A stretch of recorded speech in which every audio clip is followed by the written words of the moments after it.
Alors quand je dis ce que je fais, la question qu'on me pose le plus souvent, mais c'est pas trop dur.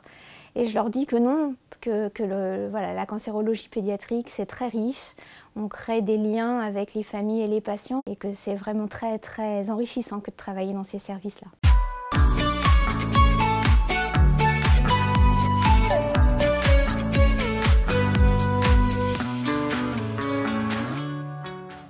Le cancer de l'enfant, c'est une maladie rare qui représente 1 à 2% des cancers de toute la population réunie. Ce sont des cancers qui sont différents des cancers de l'adulte, qui se développent essentiellement à partir de cellules très immatures. Donc les cancers de l'enfant, c'est le plus souvent des maladies qui se développent rapidement, mais c'est aussi des maladies qui sont assez sensibles et qui répondent bien à la chimiothérapie.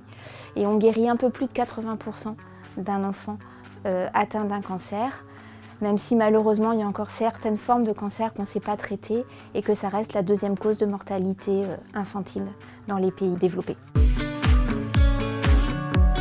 Les symptômes des cancers de l'enfant sont souvent peu spécifiques et donc si on veut schématiser un petit peu, on a les symptômes qui vont être directement liés au cancer.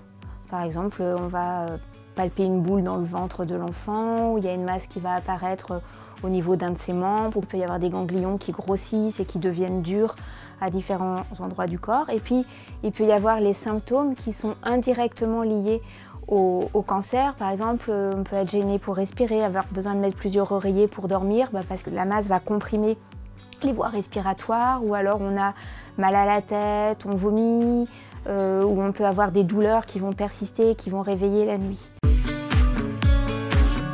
Le traitement qu'on va utiliser le plus fréquemment, c'est la chimiothérapie, qu'on va utiliser à la fois dans les hémopathies, donc ce sont les leucémies ou les lymphomes, et aussi dans les tumeurs solides.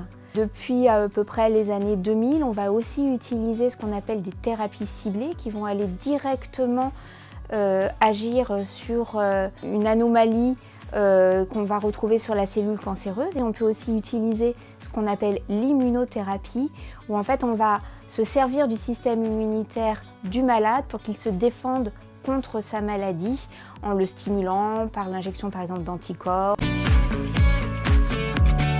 Les facteurs de risque sont clairement définis dans les cancers de l'adulte. Il y a environ 10% des cancers de l'enfant qui sont liés à une prédisposition génétique et donc la plupart des cancers de l'enfant sont dus au hasard, où il y a une cellule qui va perdre ses mécanismes de régulation et qui va du coup se multiplier de façon infinie et donner le cancer.